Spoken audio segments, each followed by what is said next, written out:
네, 저희 유튜브 채팅창에서 토론하시면 시청하는 재미가 2배, 3배가 되니까요. 많은 참여 바라겠습니다. 저희 뉴스 핵심 관계자분들 나오셨습니다. 안녕하십니까? 네, 안녕하세요. 반갑습니다. 자, 오늘로 총선이 딱 3주 남았습니다. 오늘 여야 표정을 보면요.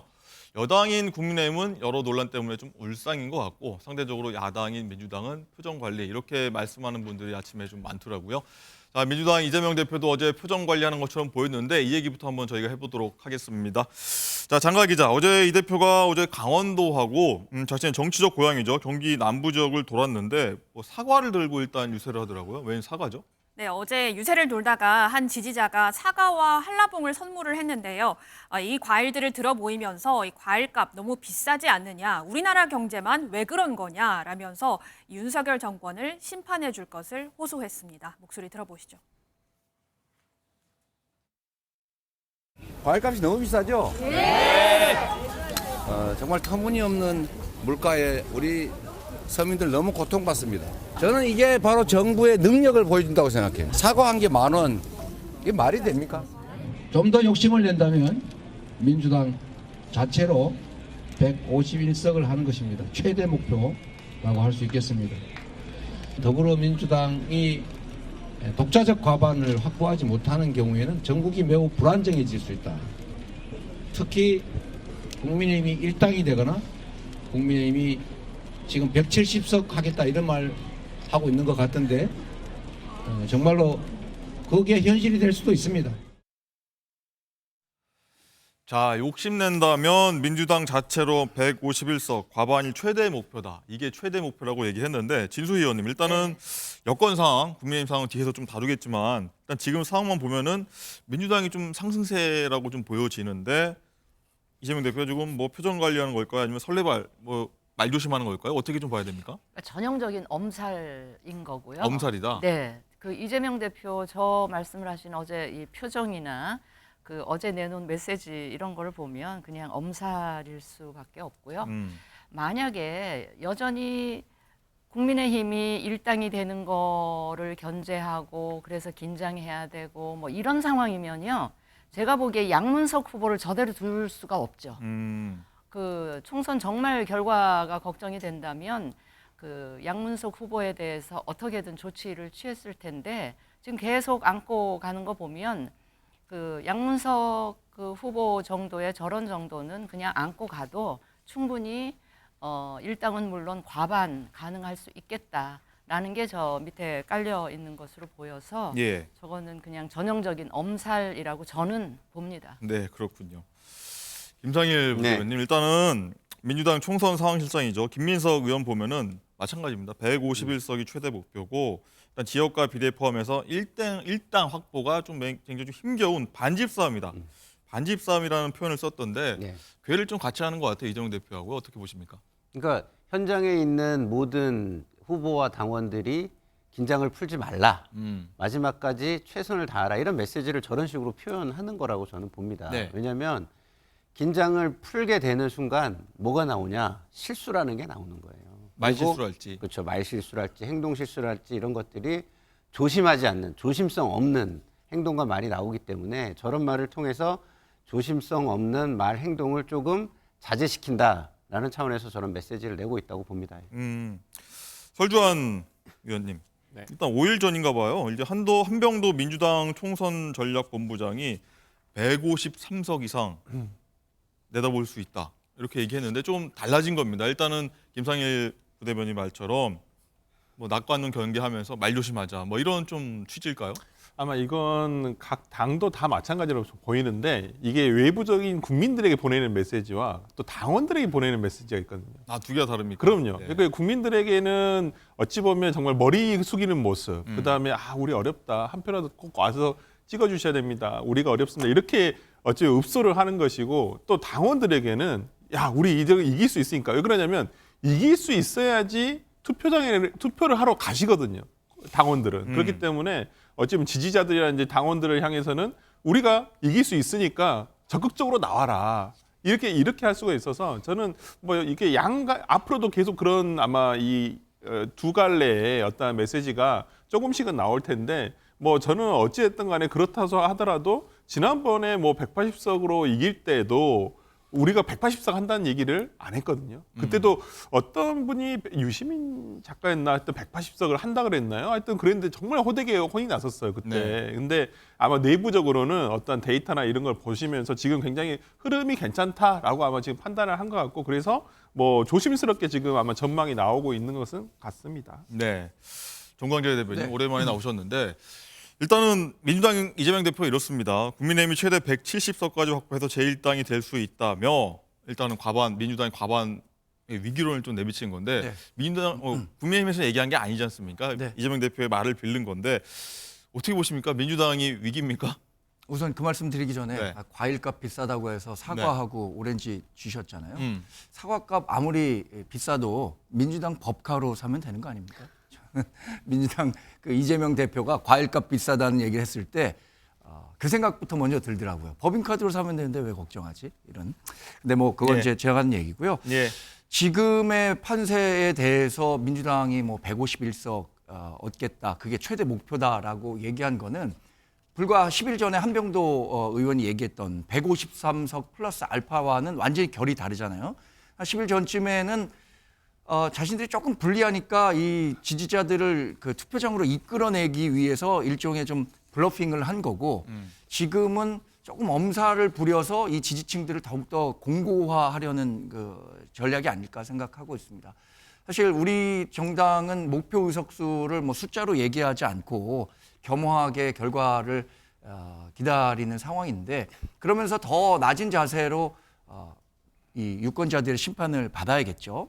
그런데 진수희 전 의원께서 말씀하신 것처럼 민주당이 지금 여러 공천 갈등, 예를 들어서 박용진 의원을 배제시킨다거나 양문석 후보에 대한 공천을 계속 유지하는 것 자체가 그런 거 안고 가서라도 자기네들은 이번 선거 승리할 수 있다라고 생각하는 오만함이 묻어있지 않나 생각하고 있습니다. 네. 김상일 대표님. 짧게 반론을 안 할 수가 없는 예. 게 뭐 법인카드로 사과를 사면 된다 이렇게 말씀하셔가지고 근데 여당은요 지금 그런 얘기 하시면 안 돼요. 왜냐하면 지금 저 비싼 사과도 이 정권의 무능을 상징하는 거잖아요. 근데 저 사과가 또 상징하는 게 있어요. 용산에서 사과하지 않는 모습. 그러니까 훨씬 더 큰 문제이자 훨씬 더 비싼 사과. 용산의 사과. 용산에 사과가 있어야 되는데 용산에 사과가 없잖아요. 그 사과가 아닙니까? 그 그렇죠. 사과는? 이게 예. 훨씬 큰 문제다라는 걸 알고 얘기를 하셔야지 법인카드 이 대목에서 이 얘기하시면 저는 득점 포인트는 아니라고 봅니다. 알겠습니다. 예. 자, 오늘 여론조사 한번 보도록 하겠습니다. 실제로 상황이 어떤지, 민주당 쪽인지 국민의힘이 좀 유리한지 현재 상황 한번 볼 텐데 일단 장가 기자 한번 나왔는데 뭐 당장 내일이라면 어느 지역구에 어느 정당 후보한테 좀 뽑겠냐 이런 여론조사입니다. 어떻게 나왔죠? 민주당을 찍겠다는 비중이 가장 높았는데요. 47%가 민주당을 지지했고요. 그리고 국민의힘이 39.6%, 개혁신당이 3.7%, 그리고 새로운 미래가 2.4% 나왔습니다. 민주당과 국민의힘의 차이가 7.4%포인트가량 나는데 오차 범위인 플러스 마이너스 2.2% 밖에서 앞섰습니다. 또 이념 성향별로도 조사를 진행을 했는데요. 자신이 진보라고 응답한 사람의 80%가 민주당을 지지했고요. 그리고 중도층도 48%가 민주당을 지지하고 33.6%가 국민의힘을 지지했습니다. 또 보수 성향이라고 하는 응답자의 75%가 국민의힘을 지지했습니다. 네, 그렇게 나왔군요. 정광재 대변인 어떻게 네. 보십니까? 일단 오차범위 밖에서 민주당이 앞서고 국민의힘이 뒤지는 걸로 나왔는데 어떻게 분석하고 계십니까? 최근에 민심은 정말로 격동하는 것 같습니다. 불과 뭐 보름 전만 하더라도 뭐 굳이 말씀드리지 않더라도 서울 지지율에서 국민의힘이 굉장히 선전하고 있다고 했는데 최근엔 또 그렇지 않은 모습 보이고 있고요. 민주당의 지지율이 이렇게 굉장히 극적으로 올라간 것은 뭐 여러 가지 요인이 있겠습니다만 대통령실에서 있었던 여러 가지 논란들 또 하나는 조국 혁신당이 등장하면서 정권 심판 프레임이 굉장히 강화된 것 같아요. 그러니까 한동훈 비대위 체제 이후에 우리 당은 과거가 아니라 미래, 그러니까 전망적 투표의 프레임을 갖고 가기 위해서 굉장히 노력해 왔었는데 조국 혁신당과 대통령실과 관련한 여러 논란들이 다시 제기되면서 회고적 투표 성향이 강화되는 모습을 보이면서 예. 정권 심판 프레임이 굉장히 강해진 거고 그에 따른 지지층 결집이 민주당을 중심으로 빠르게 진행되고 있는 게 아닌가.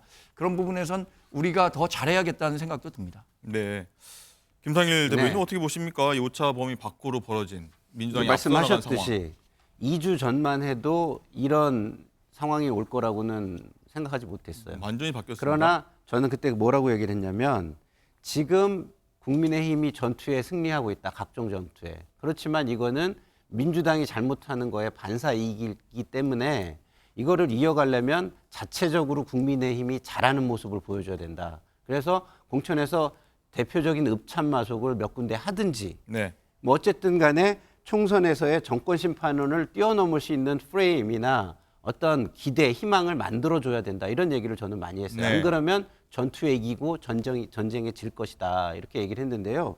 바로 그게 나온 겁니다. 이종섭 전 장관 호주 대사로 나가는 공항에서 이 런 하나로 제가 볼 때는 이 구도가 지금 확 뒤집혀 버린 거예요. 이거는 용산이 그동안 수면 아래로 이렇게 잠잠하게 있었던 것을 유지해야 되는데 수면 위로 얼굴을 들기 시작하면서 바로 국민들은 이번 총선이 이 정권을 평가하는 선거였지라는 걸 다시 상기시켜줬고 네. 그것이 지금의 현상을 만들고 있다고 저는 생각합니다. 알겠습니다. 예. 이재명 대표는 이제 표를 더 달라 하고 있고 어제는 탄핵을 시사하는 강경 발언을 쏟아내기도 했는데 한번 듣고 오시죠. 지금 우리는 왕을 뽑았습니까? 충직한 일꾼을 뽑았죠. 그런데 그 일꾼이 왕 행세를 하고 있어요. 이러자고 우리가 세금 내고 이러자고 대통령 뽑았습니까? 이제는 권력을 회수할 때입니다. 지난 몇 년 지나지도 않는 시기에 그 서슬퍼런 박근혜 정권조차도 우리가 힘을 모아서 권좌해서 내쫓았지 않습니까? 네, 진수희 의원님. 박근혜 정권 탄핵 얘기를 한번 꺼냈고요. 이제는 권력을 회수할 때다.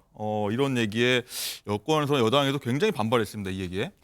제가 그 답변 드리기에 앞서서 네. 아까 왜 지지율이 달라진 거 그 말씀들을 하셨는데 제가 참 뼈아프게 생각하는 대목이 뭐냐면 양당의 이제 공천이 마무리되면서 이제는 본격적인 이제 선거 캠페인으로 들어가고 이제 우리 여당 입장에서는 우리가 정부를 가지고 있고 정부를 움직여서 많은 일을 할 수 있기 때문에 그런 프리미엄을 한껏 활용을 해서 여러 가지 정말 민생을 위한 정책 공약으로 승부를 하는 쪽으로 갔었더라면 그 지지세를 조금은 더 유지할 수 있지 않을까 싶었는데 네. 제가 뼈아프게 생각하는 대목은 우리가 가장 경계하는 여권이 가장 경계하는 정권 심판론에 우리 스스로가 뭔가 빌미를 제공해가지고 이런 지지율 변화가 일어난 게 아니냐 싶은 생각이 들어서 제가 말씀드리는 게 이제 뭐 이종섭 대사건 네. 그다음에 황상무 수석의 뒤에서 얘기할 겁니다. 정말 저희가. 그런 건 때문에 우리 스스로가 저 정권 심판론을 다시 불붙이는데 그 빌미를 주지 않았나 생각해서 네. 그게 굉장히 그 뼈아픈 대목이어서 빨리 이제 정돈이 됐으면 좋겠다는 말씀을 드리고 저 이재명 대표의 어제 저 탄핵을 시사하는 발언까지 간 거는 물론 이제 정권 심판론의 또 다른 표현이겠죠. 이겠는데 지금까지 이제 정책 실패나 아까 이제 물가를 지적했지만 그런 문제에 이제 한 걸음 몇 걸음 더 나가서 탄핵을 시사하는 발언을 했잖아요. 근데 저거는 다분히 저는 이재명 대표 입장에서 조국 혁신당을 의식한 그런 발언이 아닐까 싶습니다. 왜냐하면 조국 혁신당은 아시다시피 굉장히 간명해요. 내 거는 캐치프레이즈나 메시지가 간명하잖아요. 정권 심판, 뭐 어제는 레임덕을 지나서 데드덕까지 우리가 만들어야 된다. 뭐 이런 얘기를 한 건데 다분히 지금 조국 혁신당의 이 지지세가 정말 예상 밖으로 초강세잖아요. 그러면 그 민주당의 그 더불어민주연합인가요? 그쪽으로 올 비례 그 표가 이제 조국 혁신당으로 다 가는 이런 부분을 의식하고 그렇게 되면 먼 훗날에 또 조국 대표가 자신의 어떤 그 경쟁자가 될 수도 있다는 뭐 그런 생각까지도 하기 때문에 이제 그 조국 혁신당과의 메시지 경쟁을 하는 차원에서 예. 더 나아가서 이제 탄핵까지 시사하는 발언을 한 게 아닌가 싶습니다. 네, 솔주환 실장님. 네. 일단은 말씀하신 대로 이런 용어가 있습니다. 데드덕 표현하셨는데 레임덕보다 더 심각한 권력 공백 현상을 얘기하는 건데 일단은 조국 혁신당에 발 맞춰서 더 세게 이재명 대표가 좀 공세를 펴는 현상. 네. 왜 이렇게 하고 있는지 동의를 좀 하십니까? 말씀에? 네, 뭐 어느 정도 조국 혁신당의 조국 대표를 견제하는 말일 수도 있겠다. 의식하지 않고는 저런 말을 네. 이제까지는 별로 안 했었거든요. 그러니까 조국 대표는 민주당이 하지 못한 것을 하겠다라고 지금 캐치프레이즈를 걸고 있어요. 민주당이 하지 못하는 어떤 탄핵이라든지 어떤 뭐 3년도 길다라는 어떤 슬로건을 내밀면서 하고 있는데 지금 민주당이 그동안 하지 못했던 내용에 대해서 지금 이재명 대표가 지금 얘기를 하고 있는 것이거든요. 네. 그렇다고 한다면 뭐 중도층에 대한 소구는 이미 끝났다고 어느 정도 본 것 같아요. 양당으로 거의 결집이 돼가고 있다. 네. 그렇기 때문에 어떤 정권 심판론에 대해서 조금 더 강력하게 얘기를 해야 되겠다는 아마 그런 메시지 기조를 잡은 것 같아요. 그래서 아마 저는 뭐 이재명 대표가 뭐 조국 대표를 의식했건 안 했던 간에 이제는 중도층에 대한 소구보다는 지지층에 대한 소구를 좀 더 강력하게 가져가겠다라고 저는 보고 메시지 기조를 가져가는 것 같습니다. 알겠습니다. 자, 그렇다면 표정 관리하는 민주당이 맞서서 위기라는 국민의힘 한번 얘기를 해볼 텐데 자, 여러 사안 두고서 윤 대통령하고 한동훈 위원장의 2차 갈등 모습을 좀 보이고 있죠. 장가 기자, 일단은 어제 국민의힘 수도권 후보들 사이에서는 4년 전 총선 참패 악몽 떠오른다. 그러니까 백석도 못 얻는 거 아니냐 이런 우려 얘기들이 많이 나왔다고 해요. 맞습니다. 말씀하신 것처럼 4년 전에 21대 총선에서 국민의힘은 수도권 121석 중에 16석을 가져갔습니다. 서울 8석, 경기 7석, 인천 1석인데요. 이번에는 4년 전 의석수도 어렵다 이런 분석이 나오고 있습니다.